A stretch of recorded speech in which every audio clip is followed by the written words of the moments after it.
morning. The time is 9:11. We appreciate you watching Minnesota Live. A U.S. Navy ship named after the Twin Cities is on its maiden deployment. The USS Minneapolis-St. Paul set sail from Naval Station Mayport in Florida last week. Minnesota Navy League's Brian Scahn joining us with an update on that ship and the USS Minnesota. Welcome back.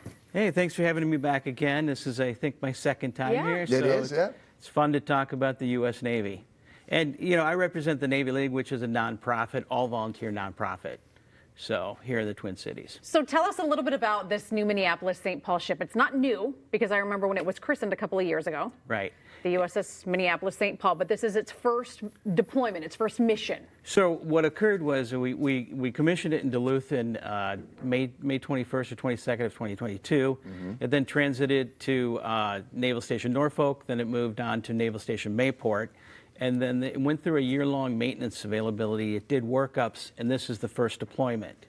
And it's deploying with a Coast Guard contingent, which is a law enforcement role. The Navy can't do law enforcement, but the Coast Guard can. And they're in the Caribbean. What exactly are they doing? Well, it's drug interdiction role is what the Navy says.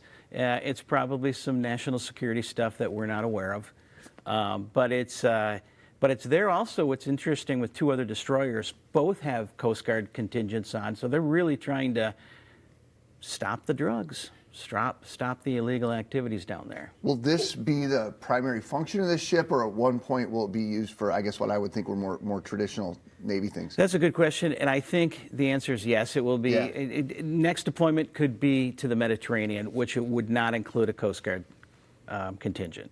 Gotcha. So is the crew aboard the USS Minneapolis-St. Paul right now different than the crew that would be aboarded if it were to go? No, same crew. Same crew. So the crew's trained the same for any operation? Trains the same. The key difference is they bring the Coast Guard on for law enforcement activities. But the crew aboard the ship is the same? But the crew is the same. Interesting. How long will a ship like that be in service? About 25 years. 25 years, okay. Yeah. And when it gets deployed on missions like this one in the Caribbean with the Coast Guard, how long are these missions typically? This is a 6-month. This is a traditional deployment of 6 months. So they don't know. I did ask the Command Master Chief if they're going to go through the Panama Canal. They don't know. But they could. And the 4th Fleet that they're going to be tasked to be in, it goes on both sides of the east and west coast of South America. Gotcha. Well, let's talk a little bit about the submarine, the USS Minnesota. Fast attack sub. I think I was just reading that it's down in Australia. Well, it was in Australia. Okay. It was in Australia, and what's interesting there? About 3 years ago, it moved from a naval station submarine base in New London, Groton, Connecticut, which is the birthplace of submarines. It then moved on to Pearl Harbor, had a 2-year maintenance availability, 10 years after commissioning, and then it made history being the first Virginia class in Guam. So everything else was older Los Angeles class. So this is the best tech. Oh, gotcha. That's the difference between Virginia class and Los Angeles class. So what is the difference? One's older.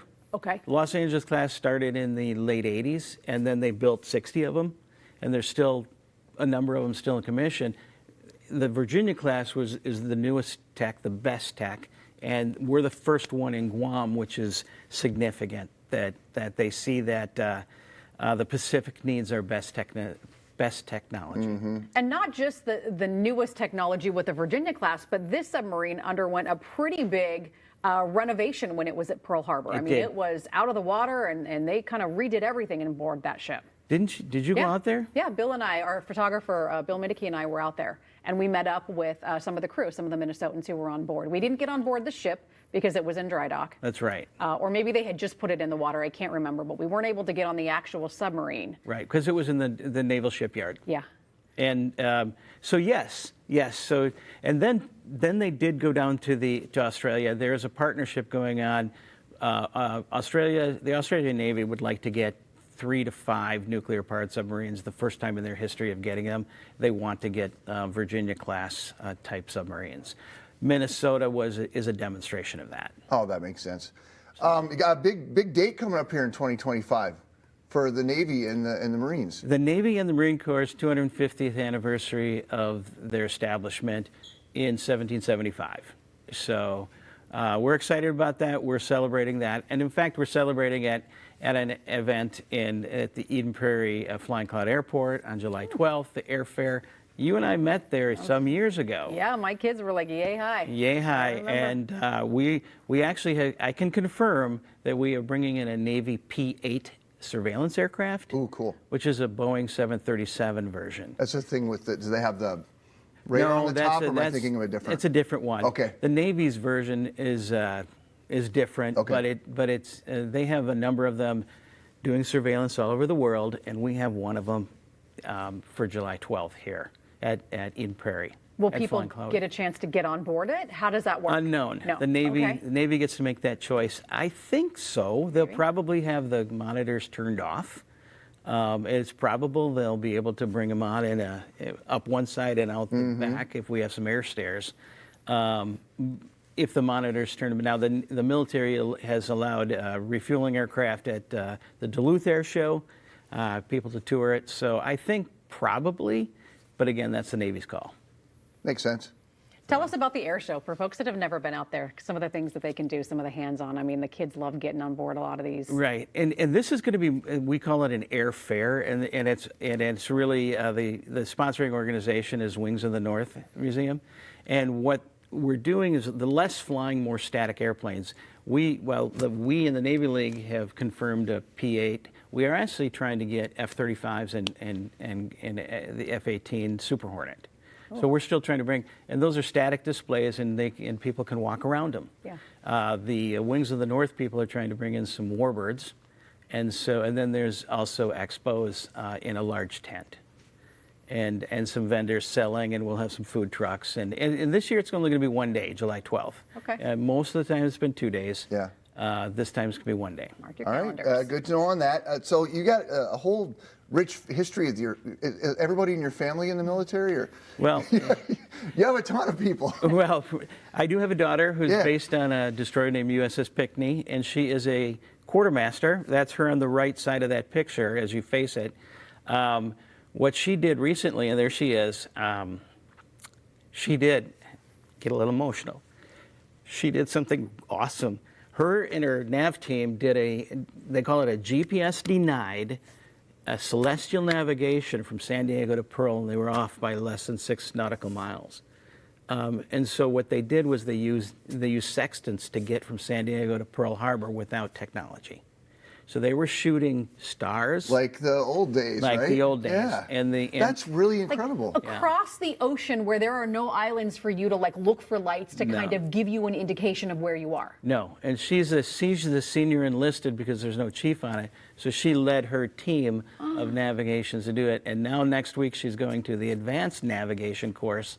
That's even a step above this. Wow. And so, yeah, we're pretty proud. I also have a son in the Navy Reserve, as I mentioned, and he is he's taken an 8-month assignment. That's him right there, downrange. It's in a dicey area, so I'm not going to mention where it is. Yep.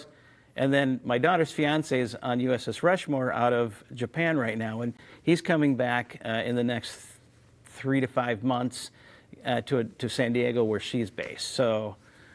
Wow. We're hoping it's a lot of moving parts. Yeah, a lot of love spread around this world. So I do want to mention John F. Kennedy Remembrance Recognition event that I'm a former FedEx employee. A friend of mine is a former FedEx employee who was on USS John F. Kennedy Okay. during a collision 50 years ago, November 22nd, 1975. We're going to do an event here remembering that event.